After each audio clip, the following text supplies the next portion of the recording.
एक कहावत बड़ी प्रचलित है, कभी नाव पर गाड़ी कभी गाड़ी पर नाव।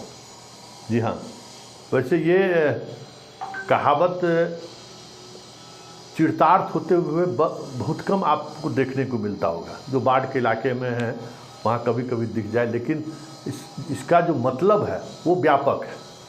और इस मतलब को अगर समझना हो तो इस देश की राजनीति को समझिए, और इस देश के राजनीतिक व्यक्ति किस तरीके से कभी नाव पर गाड़ी गाड़ी पर नाव करते हैं, इसको भी समझिए। देख लीजिए, सड़क से लेकर सदन तक शिक्षक को राजपत्रित कर्मचारी घोषित करने को लेकर बीजेपी किसी भी हद तक जाने को तैयार है। और हालात ये हुआ कि मार्शल के सहारे इनको, जीवेश मिश्रा पूर्व मंत्री हैं, इन दिनों वो पार्लियामेंट का इलेक्शन भी लड़ना चाहते हैं सीतामढ़ी से, और बीजेपी में तो होड़ लगी हुई है कि भाई सम्राट आगे कि विजय सिन्हा आगे कि कौन आगे, नीरज बबलू आगे, कुर्सी कोई उठा ले रहा है। ये देखिए जनाब, इस तरीके का व्यवहार सदन में कि इनको मार्शल के द्वारा बाहर किया गया। ये यही चीज़ है कि नाव पर गाड़ी और कभी गाड़ी पर नाव। तो ये नाव और गाड़ी वाला जो कहावत है वो पॉलिटिक्स में 100% चरितार्थ होता है। जब ये सत्ता में थे, याद करिए सुशील मोदी का वो सारा बयान याद करिए, नियोजित शिक्षक को लेकर उनका क्या बयान रहता था। और ये जो नियोजित शिक्षक की जो विचारधारा जहाँ से आई है, कौन थे उसके नायक? अटल बिहारी वाजपेयी, जनता के सबसे बड़ा शुभचिंतक। ये कॉन्ट्रैक्ट पर मास्टरों की बहाली का देन किसका है? ये कंसेप्ट कहाँ से आया? जब वाजपेयी जी प्रधानमंत्री थे, और वाजपेयी जी ने ही ये विचार लाया। और उसके बाद शिक्षा मित्र, शिक्षा क्या क्या एक एक नामकरण होना शुरू हो गया कि मास्टर की बहाली को कैसे कम किया। मतलब शिक्षा का ये जो कॉन्ट्रैक्टकरण हुआ है वो वाजपेयी जी की देन है। और बाद के दिनों में जो भी सरकारें बनी वो उसको कंटिन्यू किए हुए हैं। बिहार में नीतीश कुमार आए तो काफ़ी शिक्षा मित्र के बाद क्या क्या कॉन्ट्रैक्ट पर बहाल होता रहा, वेतन भी बढ़ते रहे।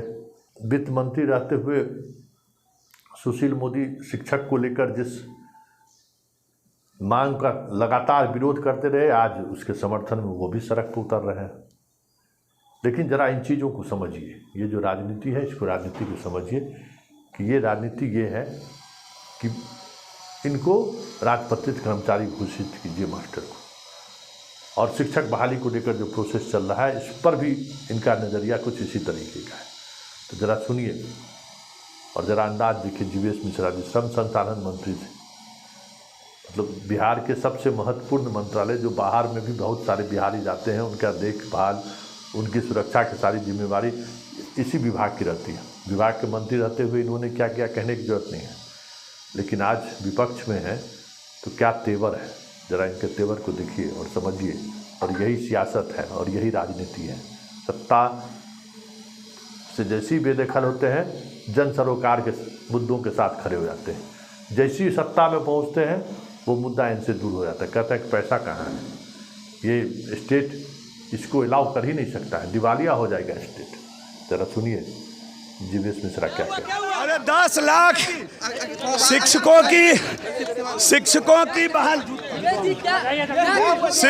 की बहाली आप पुराने नियमन से करिए।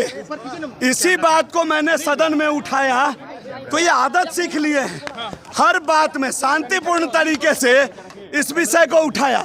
आप वीडियो फुटेज देखिए हाउस का, ये एक आदत सीख लिए, हर बार किसी को मार्शल आउट करने की आदत सीख लिए। ये नई आदत, नई परंपरा इस अध्यक्ष के समय में बन रहा है। शिक्षक परेशान है, शिक्षकों पर लाठीचार्ज हो रहा है। और शिक्षकों का जो पुराना नियमन था, मुख्यमंत्री हाउस में बैठे उनको शर्म करना चाहिए कि एनडीए के शासनकाल में जिस तरह से आप शिक्षक की बहाली कर रहे थे, वही नियम क्या आपने नियम में बदलाव किया। आप इसी विषय को हम लोगों ने उठाया कि शिक्षकों के साथ छल, शिक्षकों के साथ आप भेदभाव क्यों कर रहे हैं। इतनी छोटी बात पर मार्शल, अरे विपक्ष नहीं बोलेगा क्या? ये आदत सीख लिए हैं, हर बात के लिए मार्शल, हर बात के लिए मार्शल। ये लोकतंत्र का तरीका ठीक नहीं है। अध्यक्ष पक्षपातपूर्ण रवैये से काम करते हैं, अध्यक्ष सत्ता पार्टी के मेंबर के रूप में काम करते हैं। अभी तक का हमारा भी अनुभव है और लोग